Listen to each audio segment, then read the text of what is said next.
It is time to start another series. I'm so excited to finally do this. Star Wars Infinities Empire Strikes Back is here at last. We have 4 issues to cover in total starting from today, except for tomorrow because issue number 15 of the Darth Vader comics will be released and I'll have that ready for you guys to enjoy. For those who are unfamiliar with Star Wars Infinities, it is simply an alternate story of what might have happened in the Star Wars timeline if things went differently. I love it because it is simply fun and it shows interesting twists to the whole saga. We previously covered A New Hope, so I will have a playlist for you guys to enjoy that. And now we start with Empire Strikes Back. So hope you guys enjoy and let's get this first episode started.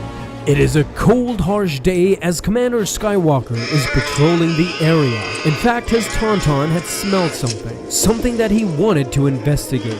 When suddenly he is attacked out of nowhere by a mysterious creature. The Tauntaun falls dead, and a shocked Luke Skywalker has to face the Wampa all by himself. Another hit to the jaw, and he is out cold. We cut to Echo Base. Leia is calling for Han, asking him if Luke is with you. He told him that no, he stayed behind, checking out a meteorite that was suspected to be an Imperial probe. Well, whatever it was, something was wrong. Han didn't know what she meant, but she could feel that Luke was in danger. Luke slowly woke up. He noticed his hilt not far away. He used the Force and pulled it right to his hand. Igniting his lightsaber, Luke used it to free himself as the Wampa was slowly approaching. This time, Luke was ready. He cut the Wampa's arm clean off. However, another furious Wampa was right behind him. He clawed at Luke's back, scratching and injuring him in the process as Luke quickly decapitated the second one as well, leaving them both for dead and trying to escape as quickly as possible.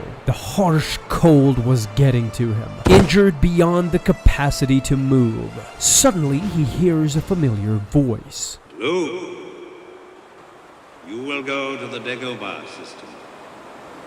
There you will learn from Yoda.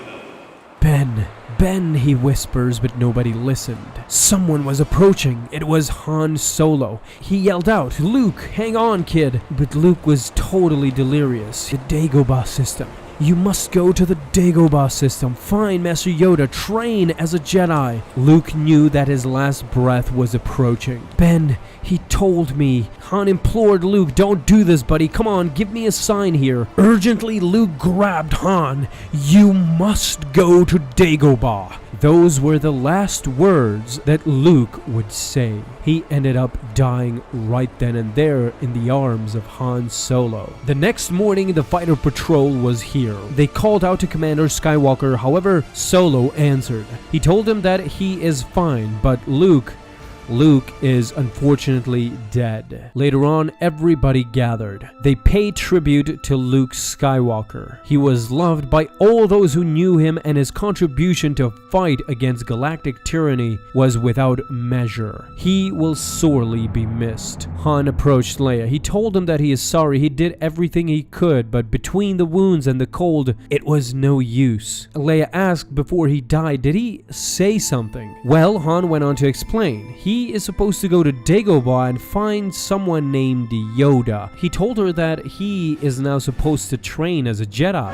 Right in the middle of that conversation, TIE fighters approached the rebel base. The Empire had found them. They started bombarding the entire region. Han ran towards Chewie, told him to stop fixing the hyperdrive and let's get out of here. This day, the rebellion didn't stand a chance. Wedge Antilles, together with the squad, got destroyed by the TIE fighters and the Imperial walkers. They were now ready to target the power generator. One of the walkers destroyed it completely as the rebellion was now in full evacuation mode. All they could do next is try to evacuate and hope that the Star Destroyers don't demolish them as well. Han grabbed Leia and told him that they're leaving now. As Vader entered the rebel base, he nearly missed the Millennium Falcon and the gang. They escaped Hoth, but now were fully battling an Imperial fleet. TIE fighters right on their tail. Han did what he thought best. He turned right towards the Star Destroyer.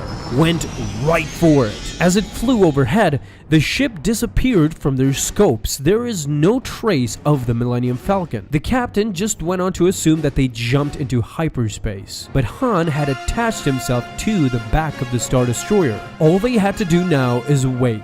They'll detach and float away with the ship's garbage before they enter hyperspace. Now Leia asks Han should they go to Dagobah. Well, it couldn't hurt, said Han, but first they need a working hyperdrive. In fact, he's got a friend, Lando Calrissian. He runs a gas mine between here and Dagobah. He will help them, he thinks. As the garbage is released, so does the Millennium Falcon float with it. As they make their departure, someone is right behind them. Now they approach Cloud City. Bespin. Waiting for them was none other than Lando Calrissian. In fact, Han went on to tell him that a lot has changed since they last saw each other. He is now with the rebellion. Lando couldn't believe it. Han with the rebellion? Yeah. In a way, Han couldn't believe it either. Well, any enemy of the Empire is a friend of his. Slowly but surely, Han starts explaining everything that has happened to Lando Calrissian. In fact, he goes on to tell him that he needs to leave as soon as the Falcon is fixed. He is going to train to be a Jedi Knight. Lando Calrissian starts laughing uncontrollably. You, a Jedi? Of course, Lando is very hospitable. He tells them to please make themselves comfortable and let the staff know if they need anything. He asks to be excused. He has another guest who just arrived. With a grin in his face, Lando asks Lobot how long has he been here. Lobot tells him that his ship arrived shortly after the Millennium Falcon. Lando quickly arrives at this guest's quarters. He opens the door. He immediately asks him, "What are you doing here?" "Long time no see," Lando said, an unmasked Boba Fett. In fact, Lando had something he wanted.